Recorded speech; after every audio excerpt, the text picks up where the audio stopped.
All right, hello everybody, and welcome again to Psychology Flipped. This is Mrs. Clemens, and as always, keep calm, study psychology, or at least study psychology for how much time we have left together. It's final exam time. Aww. Wow. All right. Let's get going here. Continuing with our review guide, let's talk about conditioning. All right, so what is classical conditioning? We're learning through stimulus and response. And so, yes, you do need to know the 5 different parts of classical conditioning. So we've got the unconditioned stimulus, the unconditioned response, the neutral stimulus, the conditioned stimulus, and the conditioned response. So let's say that we're talking about Pavlov because he might visit us here on the final exam. So the unconditioned stimulus, it grabs the attention. So if you're a dog, what might grab your attention is the meat. Your unconditioned response that you can't help but have is to drool. That was me drooling. I don't know, that sounded that good. The neutral stimulus is the thing that's added, the thing that you're actually going to be training. And so in this case, it's his bell. And so you're going to pair the bell and the meat, the bell and the meat, the bell and the meat, however many times you need to until you do not need the meat anymore and you just have the bell and it becomes the conditioned stimulus. So now we're official. We're at the solution of our problem here. And then the conditioned response will be that trained response, which of course is to drool. Love my new mic. All right, so discrimination is the ability to differentiate, to tell the difference between 2 different stimuli. So for example, telling the difference between our fire drill bell and the bell to change classes, or to tell the difference between a red light and a green light. To differentiate, to tell the difference.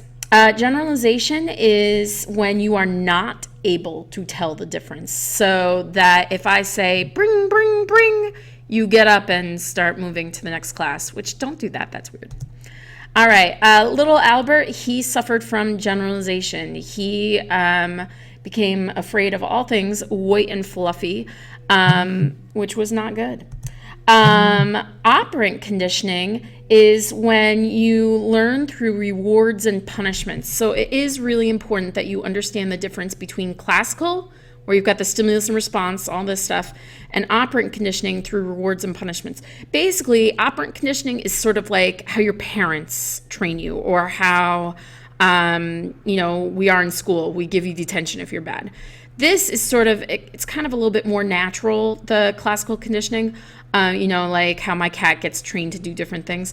But also, commercials use classical conditioning. So punishment is what you use to stop a behavior, and you have positive where you're adding something that's undesirable. So yeah, positive punishment could be extra homework, or it could actually be a slap. Is it a positive thing, like a good thing? No, you're adding. Negative is when you're taking away something that you like. So I'm taking away your allowance, or I'm taking away your free time. Reinforcement is the same thing as rewards, so they're used interchangeably, and that's going to keep that behavior happening. So positive, you're adding something good. So I'm giving you extra credit, or we're watching an extra movie, or your parents give you money.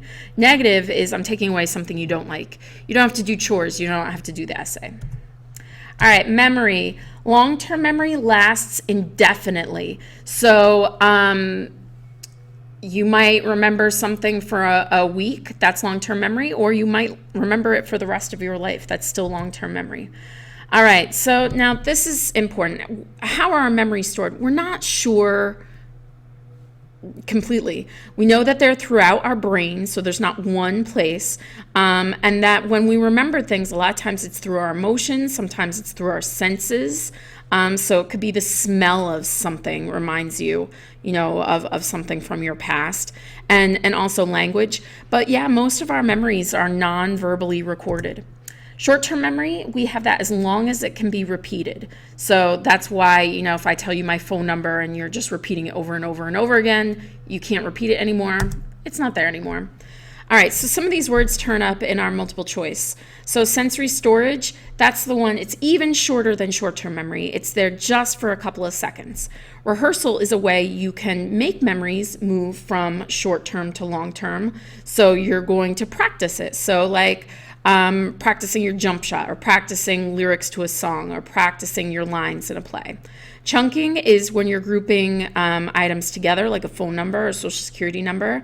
Mnemonic devices, you're trying to create some sort of aid to help you to remember things. So like for order of operations for math, please excuse my dear Aunt Sally, where you have, parentheses, exponents, multiplication, division, addition, subtraction. I feel very excited. Or main in causes of World War I, militarism, alliances, imperialism, nationalism. And then rote memorization is you're just straight memorizing it. So 2 times 2 is 4, 3 times 3 is 9. Oh my God, I had to think about that. How can we improve our memory? Both physical and mental exercise can help you improve. Also, eating well can help you. What are the drawbacks to eyewitness testimony? So listen, police use eyewitness testimony all the time, but it's not always good. Sometimes we remember things incorrectly. We don't even mean to. Sometimes we have biases, like I might be biased towards left-handed people, thinking they could never do anything wrong. And the fact that they can be influenced, by leading questions. So if I say, oh, was the car red? Well, now in my head, I think that it's a red car.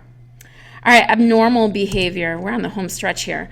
What is normal? How's it determined? So there's a bunch of different ways. You can use stats. Obviously it's better to use experts and have people reporting themselves. If you're, more or less, I apologize, less mature than is normal for your age. But in general, the lay people like us, not experts, kind of go by society. If you're acting weirder or different than everybody else, then we say, you're not normal. How are they treated, medical versus psychological? So medical will be psychiatrists, where they're going to look at the biological causes and treatments, like drugs or psychosurgery or electroshock. Whereas psychological, they're psychologists, and they're going to say that our life experiences are the causes, and they're going to use therapy as treatment. All right, so there are some questions about anxiety disorders, specifically phobias, panic disorder, OCD, and PTSD. So phobia, remember, is a specific fear, and it's an unreasonable fear. It's not like being afraid of heights when you're standing at the edge of, a high-rise building. We're talking about being afraid of heights and acting unreasonably to avoid them. Panic, when you have those uncontrollable attacks of anxiety. OCD stands for obsessive compulsive disorder, and it's when you have something that you're obsessed with. One of the really common ones is germs, and then you have a compulsion that you have to do to kind of make yourself feel better about the obsession. So I might wash my hands a lot to deal with that obsession of germs.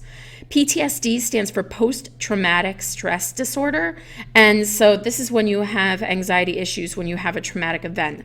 The big common one we talk about is in the military, but it could be from a car accident, where you might have nightmares, you have panic attacks, you have anxiety, irritability, nightmares, all those different things after some sort of trauma.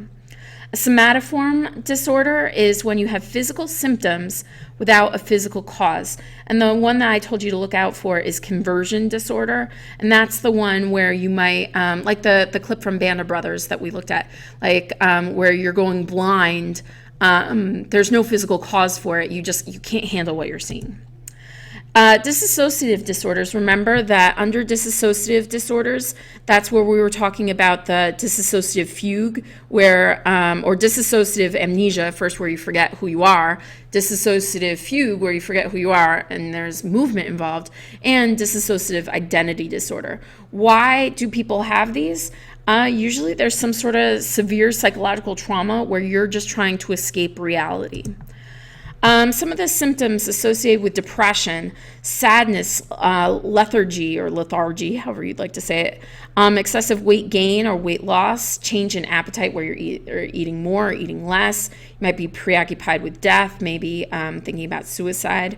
Bipolar, the idea here is that you're going to have fluctuations between mania and depression. And there are different types of bipolar, but we don't need to know that for the test. Why is schizophrenia considered to be one of the most serious psychological disorders? And we talked a bunch about this. There's no cure. You're not able to determine what's real. Remember, we talked about not being an issue of emotion. It's an issue of cognition, and it gets progressively worse as you go. And our last question: what's the difference between a hallucination and a delusion? A hallucination is sensing something when it's not there. A delusion is believing something that's not true, like, I think I could fly, or I'm bulletproof. All right, folks, well, I hope you take some time and you actually really listen to what I was saying and that you study. And I think you're going to do great on the final exam.